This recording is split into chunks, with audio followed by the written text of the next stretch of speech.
welcome to the show.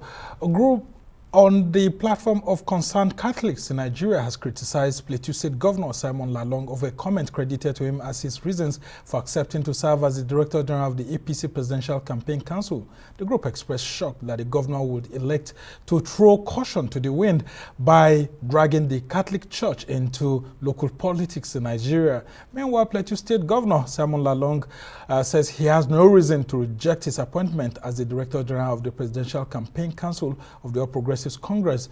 He says as a Catholic and an awardee of a papal award, Knight of St. Gregory, the Pope has not told him to reject his appointment and calls for him to apologize are not well placed.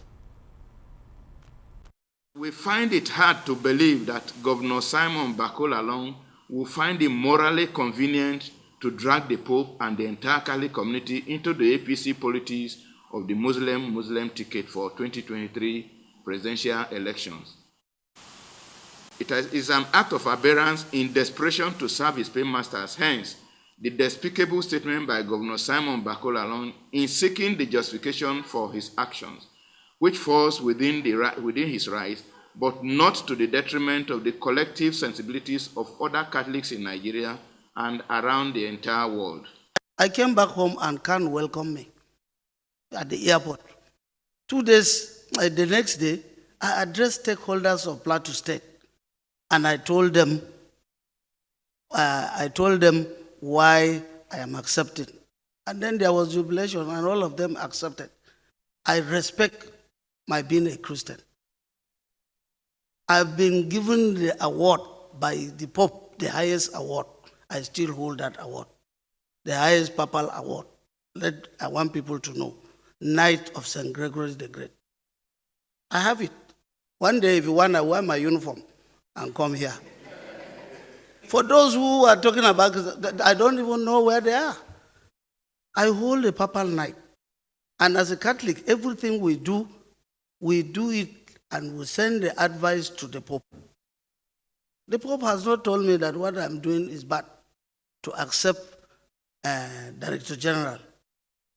Well, joining me now for more on this is the Plateau State Commissioner for Information, Dan Manjang, as we take a look at these issues. Controversy, this controversy continues over your principal's acceptance of Tinubu's appointment as Director General, and so many are saying that he should reject it, and so many are saying that no, he should accept it, and he has said, yeah, he will go on ahead with it. But just when we're trying to go through all of that, the controversy on his statement on the Pope came up again.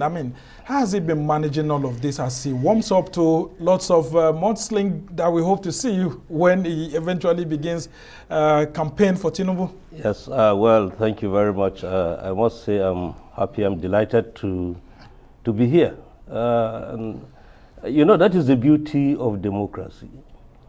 Because if it was not democracy, so the press would have been gagged by now, and people would have been gagged. But I can assure you that it is the beauty of democracy, and we are home with the issues. There's misrepresentation at some point, there's misconception at some point, and there's outright denial of the issues at stake. I know the person of Simon Lalong would not be that kind of person to ridicule or disparage or disrespect the Vatican. He's a fine Christian. He was misunderstood. His statement, we have issued a statement to that effect, and still some people will not accept. And the statement we issued is, he made that statement out of reverence for the Pope. And as I talk to you, he has not been cautioned. Those group of people, they are entitled to their rights to speak on behalf of the Catholic Church, but I am not one, I don't know. But we know that the Catholic Church is one that is organized. They have a Catholic Secretariat in Nigeria. The Pope sits at the Vatican and superintends over affairs. He has lieutenants that are array of lieutenants that are talking for him. In as much as we respect that they hold an opinion, we still maintain that His Excellency, the Right Honorable Simon Bako Lalong, has high respect, tremendous respect, and he reverences the Pope. Yeah, but what was he aiming at when he made that statement? What was the key message he was trying to drive at? The Pope has not told him to reject this. The key message he is driving at, you know, like I said, I am not a Catholic, but I'm a Christian. And the key message he's driving at, by mentioning the Pope, he is looking at it from the perspective of his Catholic faith as a Catholic. If I speak for my own faith, for the evangelical church which I go, and in passing I make mention of the Cochin president, for example, it is not because I'm disparaging him.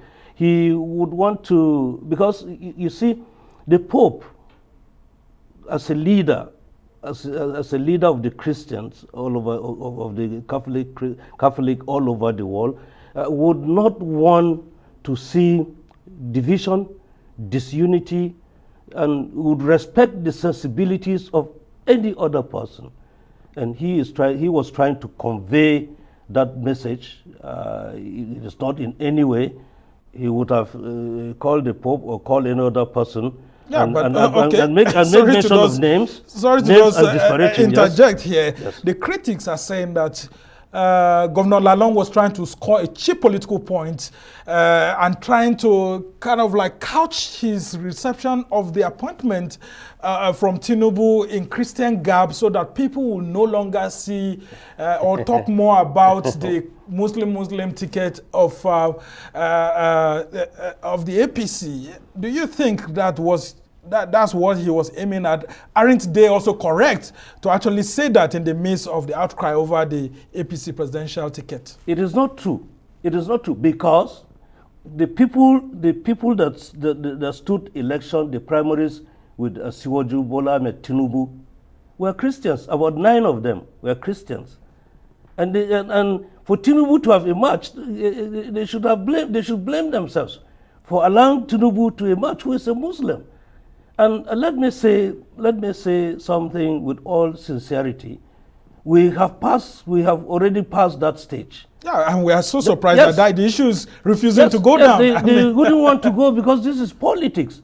I want to assure you that even some of us hold the views that, and it is true, except if we want to be sincere, that the vice presidency or the vice president does not balance power with the president.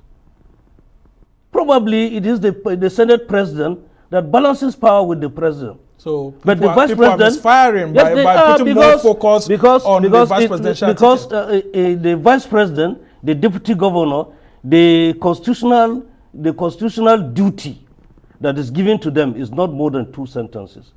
He deputizes for the president until the president gives him an assignment. Just like any minister, just like in the case of the state, a commissioner or the secretary of the government of the state. In the case of the federal government, the secretary of the government of the federation.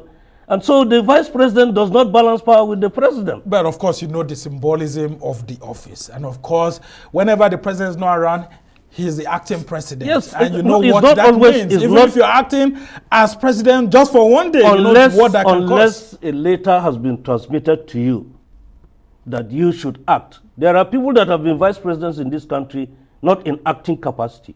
They have never acted for the president. Yeah, but when Oshibanjo, for example, acted, we could see what happened to the likes of Magu and all of that. It is only in his own case. Tell me, you are a journalist, which of the vice presidents has acted apart from the Oshibanjo? Which of them? It's just like we say in local parlance, like the spare tire, you buy a car, the vice president, the deputy governor,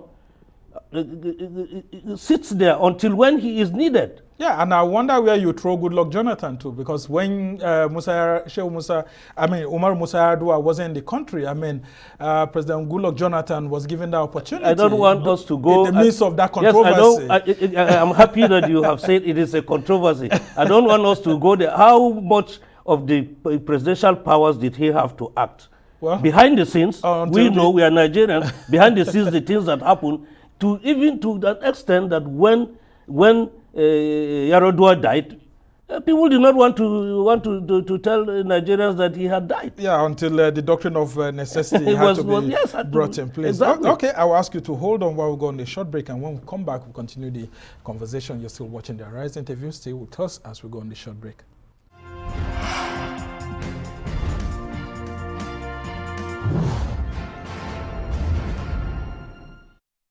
Welcome back to the Arise interview. I'm Somna Sambo, and of course, I still have with me in the studio the Plateau State Commissioner for Information, Manjang, and of course, we've been discussing Governor Simon Lalong's appointment as the Director General of the Tinubu Shettima Presidential Campaign Council, and of course, the controversies that have arisen from that, and with some groups asking him to step down. And I will ask, why is Lalong accepting this position, despite some calls by some groups for him to step down, and in what looks like a betrayal of the APC Northern Christian forum that's been promoted by the likes of Babachi, Lawa, former SGF, and former Speaker of the House of Reps, Yakubu Dogara, and all of that. Did Governor Lalong betray those group of Christians in the APC who come from the middle belt, political middle belt of the country?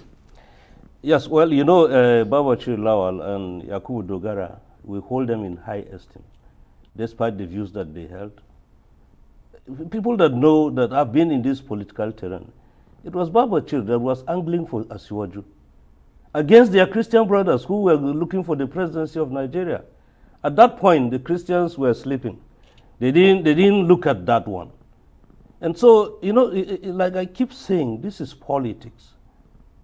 If it was one of them that was given, I can assure you there would have been another, the flip side of it. People would have been talking about a majority position. Why should a minority Christian be given that kind of position? But politics is a game of number and stuff like that. We have gone past this one now. But did Lalong betray that group? Because No, he has said, didn't. from some of the tones that we're hearing, it's like he should have rejected it and still insisted. But we also heard some groups saying that, look, Lalong was more loyal to Governor Rotimi, former Governor Rotimi Amechi, who's the former Minister of Transportation. Let me give you, and so he shouldn't have even been given this position. Let me give you the background to what happened and that led to his accepting to be the Director General of the Asiwaju campaign group. It was the Progressive Governors Forum. In fact, the 19 Northern Governors Forum, but progressives now, because some of them are in the PDP. But it was the governors that filed behind him. Like they queued and have confidence that they had confidence on him for him to lead them as their chairman. Of the 19 northern governors, including PDP governors, the governors came, sat down, and they said they found in him competence and those things that were said that are being counted against him. They found in him somebody that is a rallying point.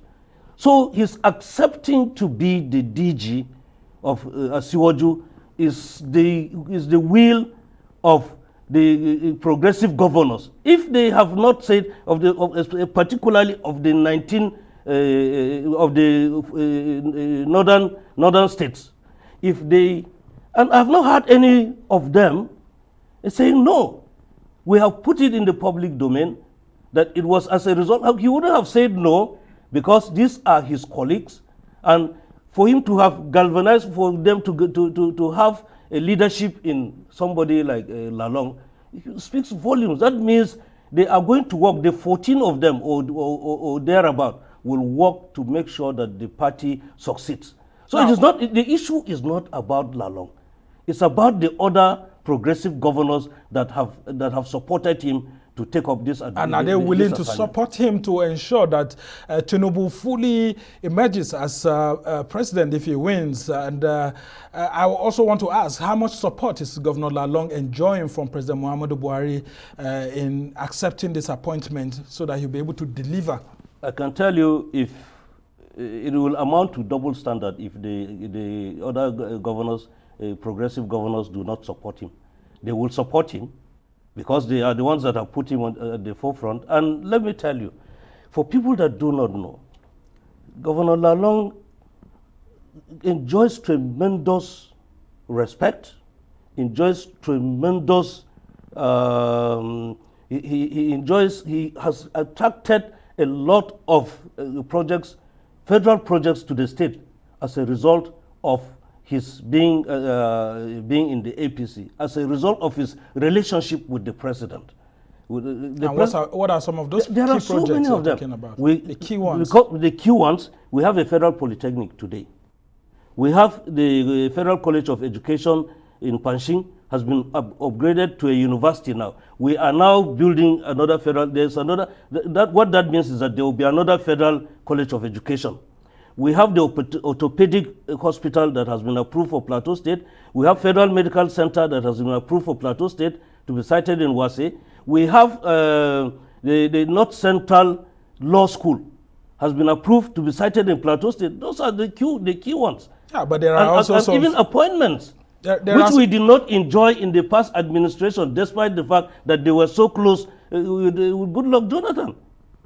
They will not be able to tell me that this is one or two key projects that they were able to attract to the state, but this is what we have been able to attract. Now, the fears about Governor Simon Lalong is that he's also going to be contesting for a senatorial seat, and now he's DG of Tinubu campaign, presidential campaign council. How is he going to manage both of them? And then the major one is that the critics are saying, does Lalong have the resources to be able to bring to the table? Because if you see what former Governor Rotimi Amechi did in 2015, and of course what he did in 2019, as DG of the Buhari Presidential Campaign Council, there's a lot of resources that needs to be brought into play. Yes, politics, there are presidential candidates today that did not spend money, but they got the ticket. Well, politics is shifting. It can only be people like Buhari. Yes, but there's a case in point. We have established that there's one, that Buhari is one, the president is one. And I can assure you that Lalong we should leave that to us in Plateau State and the political gladiators in Plateau State. The man has never contested election and lost, including the recall. He was recalled. He remains the longest serving speaker of the state assembly in the whole country, 7 years or 7.5 years. He has been the chairman of conference of speakers, and as I speak to you, he's the chairman of conferences of past speakers in Nigeria, 36 states. And we can go on and on. He stood election right from when he was a student. As the president of his youth movement of his state, went to the House of Assembly, won election twice. So I bring you back. Won't he be distracted? Won't he be distracted by the fact that he's seeking a senatorial seat, and then he's also DG? No, he will not be distracted. The Tinubu campaign council. We are there. There are people that are working behind the scenes, and I can assure you that they are capable. It's not a one-man show. It's not a sole proprietorship. It's not an individual. He's not going there as an individual. There are people that will galvanize support for him, and I can assure you that we'll come back to this studio and we will discuss the success of his excellency. But you are trying to skip away the issues of the resources. You know that to be the DG of a presidential campaign council, you need to muzzle up resources everywhere. That is not the most important. And some people say that state governors sometimes dipping their hands into their own state coffers to support and ensure that they deliver. Would Governor Lalong be doing that? No, it's not dipping his hands into the resources of the state. The issue of resources, I have told you, the president is still there. The president, the support, the 10 million votes that the president garners, forget about what you see on the social media. It is still there. He will put them together. Everybody will bring his own support and put them together, and we will scale through. The issue of resources, I agree, is there, but it is not the most important thing. Okay. And there are some other key deliverables I expected of Lalong to be able to galvanize the APC across the country and so on. Do you think that he can deliver Plateau State and the North Central, where he comes from, to Bola Tinubu? In the face of an article, in the face of Peter Obi, who is enjoying lots of support from young people, especially in urban centers and all of that. Yes, this is somebody that defeated an incumbent governor in 2015 from a nobody in quotes, defeated an incumbent governor and changed the dynamics, the political dynamics of Plateau State. In 2019, if you lived in Jos, people said all kinds of things, that he was going to be a one-time governor. He won the election, his re-election, and then they are still talking. The handwriting is on the wall. If you see the materials that we have brought, the gubernatorial aspirant, was it candidate that we have, if you see how the youths are queuing behind him, the election in Nigeria is about youths and women. If you see what the youths are they are doing, in fact, the slogan is Generation Next, the future is now. Yeah, but this same youth in Plateau State are saying that Governor Lalong has not delivered compared to former Governor Manjang and other leaders. What will you say about this in the midst of the controversy also about the Jos main market rebuilding, that it looks like Lalong doesn't do a lot of consultation before he takes action? You know, when people speak, they are entitled to their opinion, but I can assure you that most of the time, when people talk about us in Jos, they don't live in Jos. Let them allow people that sit down in Jos to discuss us. Yeah, but of course, I want to talk about this Jos main market. As much as it is, we are consulting. The governor has sat in a stakeholders meeting, and in that stakeholders meeting, it was agreed that more consultations should be done, but it was not, the rebuilding of the market was not put on hold. As we continue to discuss, we are looking for possibilities of rebuilding that market. And people are beginning to look at it from the angle of religion again, say that why would you go and get a bank that calls itself an Islamic bank to come and build such a facility? They are afraid for Governor Lalong that he's making friends with people who are more of the other faith than of his own faith. What do you say to all of this? Which joins to the controversy of his acceptance of the DG position. If he makes friends with people that are of another faith, for people that know what Plateau State used to be, there was no nightlife in Plateau. We have a background that he has not performed comparable to Governor Manjang. We had a background. They had surplus money. We did not have the kind of money that they had. There was the inflation that is there today is not that kind of inflation. We even paid backlog of salaries of Governor Manjang for about 7 to 8 months, backlog of salaries and arrears. So there's a background to it. I want to assure you, I have said it and I will say it here, that people, this is the Nigerian question, that people are not celebrated until they leave office. This Governor Simon Bako Lalong, will be celebrated after he leaves office. There was no nightlife in Jos, no nightlife in Jos. If you go, the hospitality industry is booming in Jos today. People are building hotels.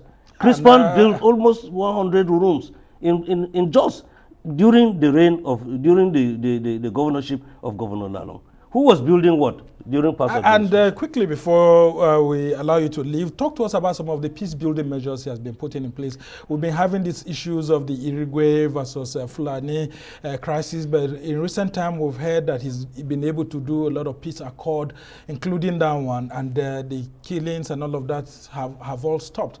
What's been the magic wand that he's been able to put in place? Yes, well, what he did when he came in 2015 was to assemble. There was a big clash between the Birom and the Fulani. He brought them together. They sat on a round table.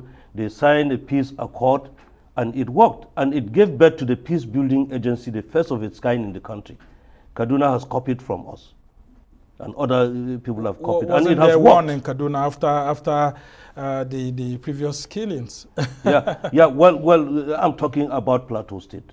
That the peace building agency has done tremendously, and even the crisis that is in Plateau State is in pockets of local government. The local government in question, that is Bassa, is in pockets of in villages in Bassa. And like I keep saying, we are not happy even if an animal gets killed. Not to talk of a human being.